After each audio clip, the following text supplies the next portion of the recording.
Back వరకు కూడా మీరు ఏదైనా ఒక ఇష్యూ మీద ఓపెన్గా రియాక్ట్ అవ్వాలన్నా, ఏదైనా స్టేట్మెంట్ చెప్పాలన్నా, పెట్టాలన్నా మీరు కొంచెం ఒకటికి 2 సార్లు ఆలోచించేవారు. And you are not that open about your opinions. ఈ 3 ఏళ్లుగా మేము చూస్తున్నాం, చాలా ట్రాన్స్ఫర్మేషన్ వచ్చింది మీలో. You're like very vocal. మీరు ఫేస్బుక్లో, ట్విట్టర్లలో మీకు నచ్చంది, మీకు సహించలేకపోయింది, మీకు మీకు అసలు ఏమాత్రం యాక్సెప్ట్ కానీ you're just putting it away. Especially ఆ సమంత విషయం, 1 రిలీజ్ అయినప్పుడు సమంత పెట్టిన పోస్ట్ని మీరు ఇమీడియట్గా సపోర్ట్ చేశారు. అండ్ అగైన్ మీకు మహేష్ బాబు ఫ్యాన్స్ నుంచి you had bashing. So that's where Mahesh Babu ఎక్కడో ఉన్నాడు. So that's what I was trying to tell. అంటే ఆయన నాతోటి సినిమా ఎక్కడి నుంచో నేను పిలిచి ఆఫ్టర్ అనామికానే కదా నేను అతని దగ్గరికి వెళ్తున్నది. ఆ స్క్రిప్ట్ చదివి నచ్చి ఎన్నోసార్లు అంటే we interacted so much basically. So I never imagine that అంటే ఇదంతా ఆయనకి ఎఫెక్ట్ కావట్లేదు అనమాట. అంటే దట్స్ వై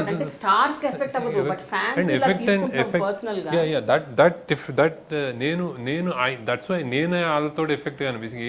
ఏమైందంటే that was an issue of about a girl saying that woman issue basically. She's saying that I didn't like something.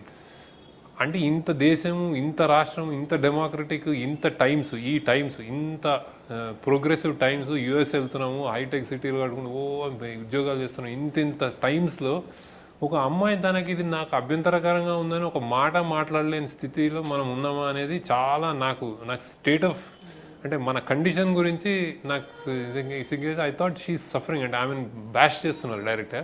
I thought some word from some fraternity, ఒక చిన్న అరే నువ్వు ఏం బాగుపడకనన్నా చెప్పాలనిపించింది నిజంగా. అంతకంటే ఏం లేదు basic. And that I took pride about Telugu వాళ్ళు. అంటే మనం చెప్పాలి, మనం అంటే we have to say that అరే నీ ఒపీనియన్ నువ్వు చెప్పడానికి నీకు ఎంటైటిల్డ్ అమ్మా, నువ్వు అది దానికి తప్పేముంది, నువ్వు చెప్పావు, మనం నిజంగా నువ్వు చెప్పినందుకు మనం బతుకున్నామని అనిపిస్తుందాకా అని నన్ను పెట్టాను అనిపిస్తుంది. So that is nothing to do with Mahesh Babu or Sukumar also. Sukumar కూడా నాకు మంచి ఫ్రెండ్. అండ్ మహేష్ బాబు అంటే that there was a myth that I don't get to interact with him straight కదా basic. After this there was like 1 year after period then he called me that అరే story ఏదో చెప్తాను చెప్పు అన్నాడు. I thought వా అనుకున్నా. అంటే I really like that aspect about him. యాక్చువల్గా నిజం అండి. అంటే మహేష్ బాబు ఆ తర్వాత సమంతతో కూడా సినిమాలు చేశారు, మిమ్మల్ని పిలిచి చక్కగా మాట్లాడారు. సో యాక్చువల్గా ఆ స్టార్స్కి ఏమి ఉండవు, it's all with the fans. కానీ somewhere having said this, I think they should correct the fans. అంటే they should give some direction. అంటే ఇది అని రియాక్ట్ అవ్వకండి అది అంటే దిస్ ఇస్ అడ్వైజ్ అట్లా కాదు. కానీ బేసిక్గా ఎనీబడి ఇన్ ఫ్యూచర్ ఆల్సో అది ఒక్క మాట అనేది దే విల్ అంటే ఆల్రెడీ దే గాడ్స్ ఇంకా పెరుగుతుంది టీచర్ కంటిన్యూయింగ్ కదండి. పవన్ కళ్యాణ్ ఫ్యాన్స్ కి, ఎన్టీఆర్ ఫ్యాన్స్ కి మధ్యలో గొడవలు, this is like it's like రిపీటెడ్గా అవుతున్నాయి ఇన్సిడెంట్స్. సినిమాలు రిలీజ్ అయినప్పుడు 1-on-1 పడటం. I don't know, you should be a better person to comment on this. నేను ఫ్యాన్ అంటే నాకు మన నియరెస్ట్ ఫాదర్, సపోజ్ మీ ఫాదర్ నీకు తిండి పెడుతుండే, మీ మదర్, మీ పేరెంట్స్, వీళ్ళు మీ గురువు తప్ప నాకు ఎవరి ముందు ఏ మనిషి తల ఉంచడం కానీ, బో చేయడం కానీ, దండం పెట్టడం ఇష్టం లేదు నాకు. యాక్చువల్లీ నాకు పెడుతున్నా నాకు చాలా ఇబ్బందిగా ఉంటుంది. అంటే నేను ఏమీ చేయను మీకు, నేను ఏమీ గాను, నువ్వు అసలు అవసరం లేదు, నేను ఒక ఇండివిజువల్ని, నా వర్క్ నచ్చితే గుడ్ అని అంతే, అంతకంటే ఏం అవసరం లేదు. అది నా రియాక్షన్ ఫ్యాన్స్ గురించి. వాళ్ళ బతుకులు వాళ్ళు హ్యాపీగా వాళ్ళ ఇంట్లోనే వాళ్ళు సాటిస్ఫై చేసుకుని మేము we're fine, you're fine and I like this star, అంతే సరిపోతుంది. అంతకైతే వాళ్ళు చేసే ఏమైనా సేవా కార్యక్రమం ఉంటే డబ్బులు డొనేట్ చేయండి, మీరు సంపాదిస్తే, అది కూడా మీ నాన్న డబ్బులు తెచ్చి మేము ఇంత ఇచ్చామని కాకుండా మీరు సంపాదిస్తే, మీరు నిలబడితే అనే నా ఉద్దేశం. బ్లడ్ డొనేషన్ ఇట్లాంటివన్నీ గ్రేట్. అంటే ఇఫ్ ఇట్స్ ఆర్గనైజ్డ్, ఈ ఆల్మోస్ట్ ఈ ఎనర్జీని if you channelize through Chiranjeevi eye bank, blood bank ఇట్లాంటివన్నీ, I think that is good development of that. But I don't personally I feel no individual should go to any other individual. కానీ నిజంగా నీకు నా ego ఉండాలి, అప్పుడే నువ్వు ఏమైనా సాధిస్తావు. శేఖర్ గారు, లీడర్ సినిమా తీసిన తర్వాత నుంచి కూడా మీ మీద ఒక కైండ్ ఆఫ్ ఒపీనియన్ ఫామ్ అయింది. ఏంటంటే శేఖర్ గారికి పాలిటిక్స్ అంటే ఇష్టం, రాజకీయాల్లోకి రావాలనుకుంటున్నారు. బికాజ్ ఆ టైంలోనే అంటే ఆ సినిమా కూడా మీరు బేస్ చేసుకుని తీసింది వైఎస్ రాజశేఖర్ రెడ్డి వాళ్ళ అబ్బాయి జగన్ మీద అని ఒకళ్ళు, అంటే ఒక స్కూల్ ఆఫ్ థాట్. కొంతమంది రాహుల్ గాంధీ మీరు తీశారన్నారు. సో ఇట్స్ లైక్ అంటే ఒక్కొక్కళ్ళు ఒక్కొక్క ఒపీనియన్ జనరేట్ చేశారు ఆ టైంలో. అదే టైంలో elections, so it was like ఏదో ప్లాన్డ్గా వచ్చారు Shekhar garu. Shekhar Kammula is very soon entering into politics, ఒక పార్టీ తరపున పోటీ చేయబోతున్నారని అప్పట్లో ఒక టాక్ వచ్చింది. So how true was that? అసలు అంత ప్లానింగ్ అంతే నాకు అసలు సినిమాల్లోనే లేవు, పాలిటిక్స్లో లేదు. కానీ నాకు అవగాహన ఉంది బాగా, అంటే పాలిటిక్స్ మీద నాకు క్లియర్ కట్ అవగాహన ఉంది. మీ దాకా వచ్చిందా లేదా ఆ విషయం చెప్పండి. నిలబడమని కొంతమంది ఏదో అన్నారు, ఎమ్మెల్యే ఇక్కడెక్కడ ఏదో అంటే నాట్ పార్టీస్ బట్ ఫ్రెండ్స్ కొంచెం పెద్ద పెద్ద బిగ్ ఫ్రెండ్స్, లోక్ సత్తా ఇట్లా ఉంటాయి కదా, ఇట్లా అనేది సమ్ లాజికల్ ఇదే అనుకున్నారు బేసిక్గా. And one thing it is సినిమాలో కూడా అంటే it's like I don't, that cinema was a thought from my head basically. I direct some at our direct nothing inspired from anything.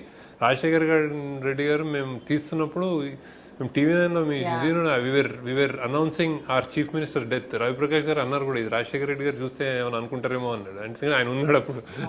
So మేము CM గారు చనిపోగానే మేము తీస్తా ఉన్నాం అనమాట. So it was nothing related to Jagan or Rajasekhar Reddy garu కూడా. కానీ అంత coincidence జరిగింది, కొన్ని సీన్లు మేము అట్లానే జరిగిందని మేము ఎడిట్ చేయాల్సి వచ్చింది. అంటే ఏమైనా వస్తుంది మా సెన్సర్ వాళ్ళు they didn't have any cuts except that ఈ సెడ్ మీ ఈ సినిమా ఇది కానీ పెడితే వాళ్ళు అలా రిలేట్ చేసుకుంటారేమో, ఇది ఒకటి తీసేస్తే బెటర్ అని చెప్పాడు ఆయన. They were like clapping actually. వాళ్ళు పెద్ద ఈ లీడర్ పొలిటికల్ సినిమా అనగానే they came with 2-3 party people అనమాట ఆ ప్యానల్లో to judge and scrutinize it. ఒక్కడి కూడా దొరకలే అలాగ అసలు. అంటే ఒక్కటి there is nothing that actually was anything wrong. So I don't, నాకేమేమి నేను politics I don't think I will fit also బేసిక్గా. నేను అంటే ద సేమ్ ఒపీనియన్ అందరికి. అంటే ఇట్స్ లైక్ ఒక చిన్న ఏదో ఎవరిదో మనీ ఏవిఎంస్ మనీతో లీడర్ తీసే నేను ఇంత సెన్సిటివ్గా తయారైతే, అక్కడ ఏదైనా కొంచెం సీరియస్గా నేను ఏం చేయకపోయినా నువ్వు తినచ్చావు, నువ్వు వీడి కోసం చేస్తున్నావు, ఆడి కోసం చేస్తున్నావు, నీ కులం ఇదే అన్నారంటే నేను అంటే మనం తట్టుకోలేము అది బేసిక్గా. అంటే when you don't have an intention, when you're clear, your conscious is clear కదా. ఎవడైనా మట్టి తెలుస్తూ ఉంటే నీకు మనం అరవచ్చు తిరిగి, అరిసే మెంటాలిటీ కాదు. నిజం తెలుసుకోండిరా అని చెప్పి ప్రజలకి బాబు నిజం తెలుసుకోండి చెప్పగలం, వాళ్ళు నమ్మిదావరు, వాళ్ళకి డబ్బులు తీసుకుంటే ఓట్లు సింగమని వెళ్ళిపోతాయి. సో ఇట్లాంటి పరిస్థితిలో ఎందుకు అదంతా గొడవ? ఆ సెన్సిటివ్ వాళ్ళకి కొంచెం కష్టం ఇక్కడ.